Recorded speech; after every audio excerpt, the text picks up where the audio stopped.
Over the years, we've witnessed a plethora of legendary video game characters etch their unforgettable presence into our memories.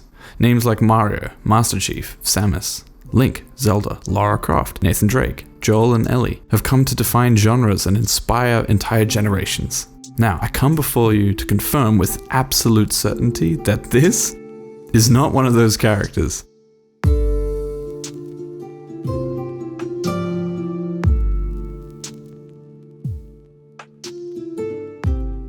And we're back.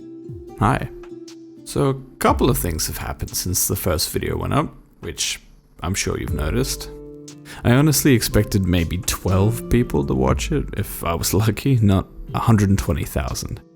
Those of you who saw the first video and took the time to comment and subscribe and share it around, thank you so much. The number of comments and positive messages and emails has been genuinely overwhelming. I'm trying to keep up with everything, but it's a lot. But anyway, we'll get back to that. As I said in the last one, I'll be trying to make these a bit shorter, a little bit more focused, so without any further... So I've got a boat, I've got some islands, I've got a charming individual who seems hell-bent on beckoning me over. Now, I need a way to get there. So I set about making a character controller. I wanted to set up a simple state system to determine if the player is in the ship, on land, or maybe doing something else, like sitting at a campfire, targeting an enemy, things like that. The way I did this, I set up a basic character controller, which rotates the player towards the input direction. I like using enums as a simple state machine. That way I can just put a switch in the update method to check what state the player is in before deciding on animations and that sort of stuff. Then from there, I put some logic on the jetty, some colliders, some input checks, and some super basic UI text for a prompt. Now, if you commented on the last video saying I focus too much on visuals, this one's for you.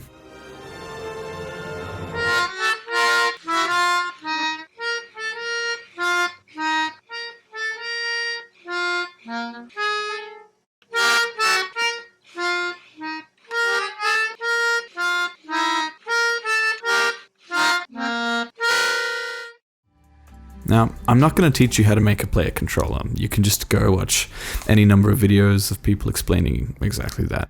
But I will give you a handy tip for isometric movement. In a normal top-down projection, if the player presses, say, W to move up, they would expect the player to move towards the top of the screen, towards the middle top. And the same for the other directions. But when you're in an isometric projection like we are currently, the camera has been shifted by 45 degrees. So up for us is not up for the player. And you get this weird skew effect where the player moves diagonally. Now this might not look that strange, but it feels strange. Play any isometric game like Tunic, and you should see the character still moves to the side of the screen, and not diagonally. To fix this, we need to offset the rotation of the input so that the player character moves in the direction that we're expecting it to. As you can probably tell, I imported a placeholder character from the asset store for this part just to check the overall controls, but I felt I should probably upskill in a few areas. So here's the thing. In the last video I said that I've had a decent amount of experience with Blender and 3D modeling, and while that's true in most cases, there's still a couple of really important things that I never got around to learning. Character modeling and rigging. Okay, apart from this one time at uni and, well... Oh God. Oh my God. Jimmy, don't look. Just look at that. Just look at... But alas, if I wanted to make this project, I would need to learn, at least to some level so that I could prototype things. I watched a few tutorials online about low poly character modeling. I kind of knew vaguely what I wanted. I watched a bunch of Grant Abbitt, that sort of thing, and started experimenting. It's really frustrating, or at least I found it to be. I have a certain style in mind that I just can't seem to put to paper. I can see it, but I can't make it. As I mentioned, I'd love something cartoony, like Little Devil Inside, but also something low poly, and skinny, if that's the word. Like almost something out of Domino. Any character artist who can make something like this, please hit me up. But I need something for the prototype, so after messing around, I came up with this guy. I also came up with this guy, who was slowly becoming the unofficial mascot for the game. But originally he was just a test to see if Mixamo could be a viable option for rigging, because just put the bones in the thing. Technically, the little red man whose name I can officially reveal as being Ryan is the first thing I ever modeled, rigged and imported into Unity with animations. Since the footage for this video was captured, I've experimented a bit with adding things like blend shapes in for the various facial and body features, which I'll then randomize for character creation, but for now, we're stuck with this guy. He's trying his best. After a few annoyingly fruitless attempts at rigging up a model, I decided that I'd shelve that, and for now, to continue with the prototype, I'd use Mixamo. For those who don't know, Mixamo is a pretty awesome feature that Adobe offers where you can download animations for characters for free, but they also have an auto rigger that you can use if you're as useless as I am. Hooray! Look at this magnificent beast go. A few imports into Unity later, and a few more animations from Mixamo, and we've got some progress. And with the movement offsets in place, it's feeling not bad. I wanted to set up a targeting test to figure out how I'd like the combat to operate when targeting and moving. It'll probably still change, but currently, I like the idea that the player starts being able to strafe and is able to move backwards when in range and targeting a specific object, so you can still move while facing your target. This would translate to things like certain body parts on monsters, targeting different enemies, things like that. As the player leaves, I want it to return to the normal controls. I reworked how the rotation is controlled and added a blend tree for a running backwards animation. There's no strafing animation yet, but it gets the job done. It was a bit finicky to get the targeting set up, but basically it just stores the targetable objects in range of the player in a list and shows a prompt around the closest one. I haven't really decided how I want the player to cycle through targets yet, whether it'll be a button or maybe whichever way the player is facing. Maybe I'll bring in something like the mouse or the other joystick to help control that, not sure. That will likely become clear once I know more how the combat is feeling. A cool tip if you want to get an effect like this, or any sort of radial UI element, something that's common in consuming food, drinking, holding a button to do something. You can just have any UI image and set the image type to filled, but change it to radial 360. Then you can just lerp this one value over time, or change it via an animation clip, and you get a nice kind of radial animation. For this, I also just lerp the color, and we've got some targeting. Why is rolling so hard to put in? I just want to roll. I've got this animation from Mixamo, which isn't great, and I apply force to it in a direction the player is moving. The key here is that it can't just be in the direction we're facing anymore, as we'll still want to be able to roll towards the input direction, even if we're facing an enemy and targeting it. So there's this element of separating the rotation from the input again, and making sure that I can still control the animations independent from rotation. Good enough for now. The momentum on the character is a bit annoying, but I'll tweak that later. Also, there's this weird issue where the character keeps spinning on the spot. I've constrained all the axes on the richer body, so I don't know what that's about. I'll figure it out later. Alright, character controller and movement kind of done-ish for testing. Now, I wanted to put in the next few steps towards combat, which is interacting with items. Game development is basically one giant nested fetch quest.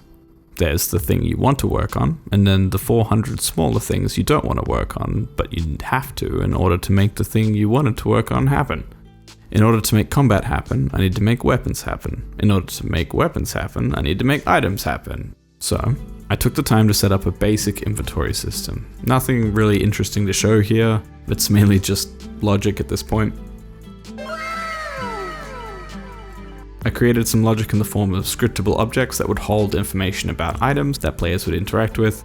If you don't know what scriptable objects are, they're these amazingly powerful containers for information that exist within the project as pre-made assets. They're really good for when you want to quickly make new iterations of a type of thing that has similar types of information required.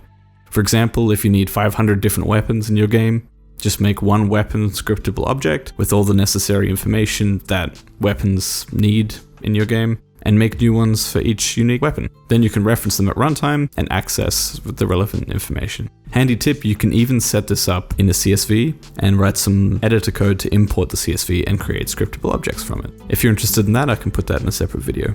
So, I needed some items.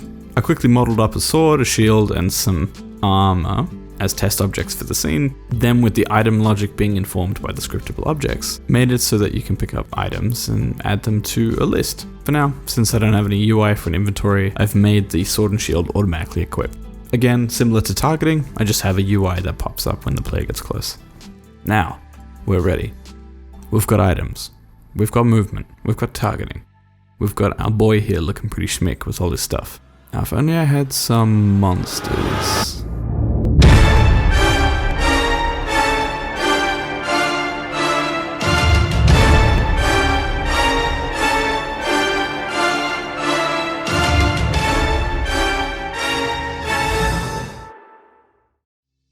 As I'm recording this, I realized that even though I said the videos would be shorter, this one I think will be about the same length of the first one, if not longer. That's okay. I'm actually going on holiday at the end of July, and I won't be back until the end of August, which sadly I think that means there won't be an August video. However, I would like to try to make up for it by putting 2 smaller videos out in September. Maybe a devlog and a tutorial video, something like that. Let me know. And while I'm gone, as some of you suggested, I'm going to be setting up a Discord. It's all well and good when I have 10 subs, but now that we're approaching 10,000, I need to find somewhere to put you all. So if you want to follow along, have a chat, share your ideas, we can start making a little community on Discord. Keep your eyes peeled for that. Also, as a cool little side note, due to the unexpected popularity of the first video, I've attracted the attention of a couple of different publishers, which is cool. With a bit of luck, one of them might be interested in funding Vicious Legacy's development, or at least a prototype. Who knows, maybe I will be able to make this a full-time thing. Anyway, put your thoughts down below. As you saw at the end there, I've been putting some time into the monsters for the game, and in particular, a system for procedurally animating them, in order to allow the player to have some truly dynamic combat encounters. I'm really excited to see how far we can push the combat in terms of equipment, contextual interactions, that sort of stuff. Until then, keep warm, and have a great August if I don't talk to you. See you then. Zora, do you really have to sit right there? Right there. I'm trying to record. Come on.